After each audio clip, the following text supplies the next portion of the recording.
is Kate Wilkinson. I am a hair artist in Northern Arizona, and I thank you for joining me today as I take you through this color process. So I am just starting off with some baby lights here on the front hairline. As you can see, she is like about a natural level 6. This is pretty much her natural hair color at the probably 3 to 4 inches at the ends of her hair was some previous color, and that was a little bit harder to get through, but overall we were so happy with the end results from this color creation application that I did. And so I'm just showing you here the baby lights. I did take baby lights all around her hairline, and I will be showing footage on that.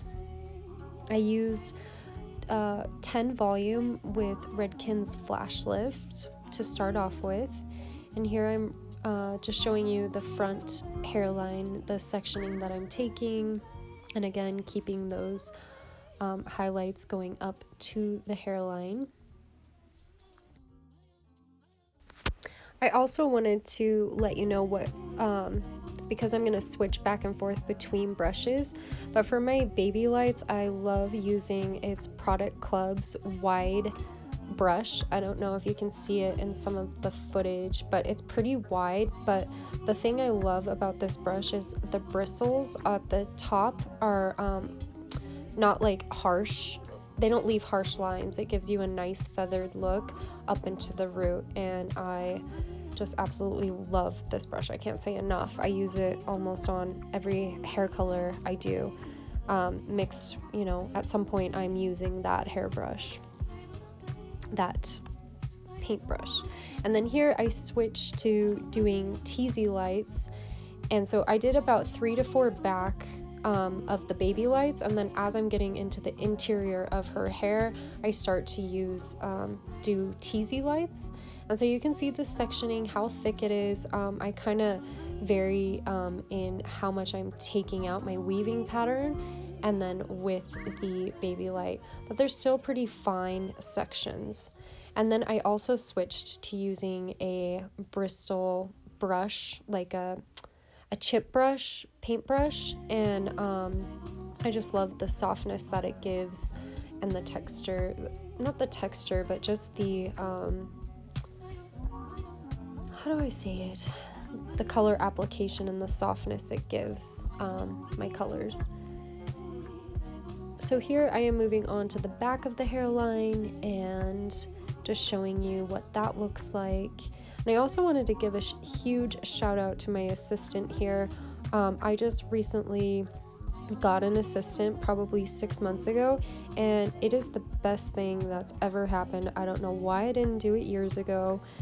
It helps me go through my colors so much quicker, and it really just saves me a lot of frustration and keeps me organized and just really keeps the flow of my salon day going so smoothly. So a huge shout out to Heather there.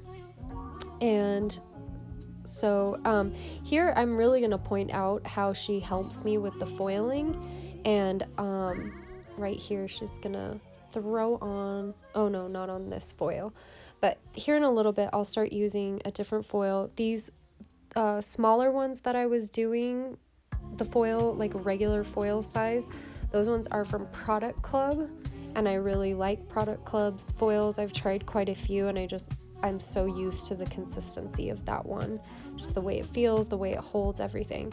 So that was a bigger foil that I just used, and these are from Costco, and they're like their burrito rolling foils, but I just love, this has been a game changer for me. Since I started switching using them, I can fly through my highlights like so fast because of how wide they are. And on this one, because it was such a narrow sectioning there, I just was able to fold them because I had so much going on the side that came in and then up from the back. So I just was able to just fold them right there, and you could see how easy that was. On some of my other highlights though, I have to use 2 of them, but it's really nice. I've just, like I said, it's changed my timing on getting foils in the hair, which hairstylists, we are all about timing. Timing is everything. So here I am just doing some teasing and doing some surface painting just to pop some of those ends. The goal here was to get her as blonde as we could, as light as we could, and so that's why there are highlights everywhere, plus the pop outs. And here I am rinsing her, and you can see how light she lifted and what it's all looking like underneath her natural hair color there. And here I start off with washing with the Fanola No Yellow shampoo, and there was a little bit of orange tones to it, and so after I washed her with the violet, I used the No Orange shampoo on the ends because there were some pieces at the root area that were just a little too coppery, and then at the ends some of them didn't lift as well.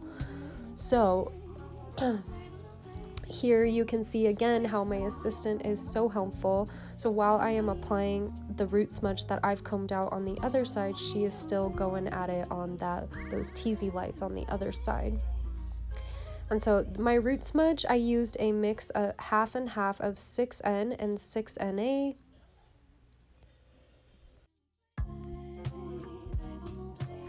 And I always start my root smudges from the back going up towards the front. We want the front to be as bright as possible. And so here I am just finishing up with that, and then I will be brushing that through to give it a nice blend. I like to use the bath pack brush. It's very similar to the wet brush, but I feel like it's better. It cuts through the hair better. The wet brush, their bristles just seem to be weak and like thinner. So here you can see how the root smudge is already like changing her color. And also there were like on those copper pieces, I took some of the root smudge and put them on the copper pieces just to help tone some of that out.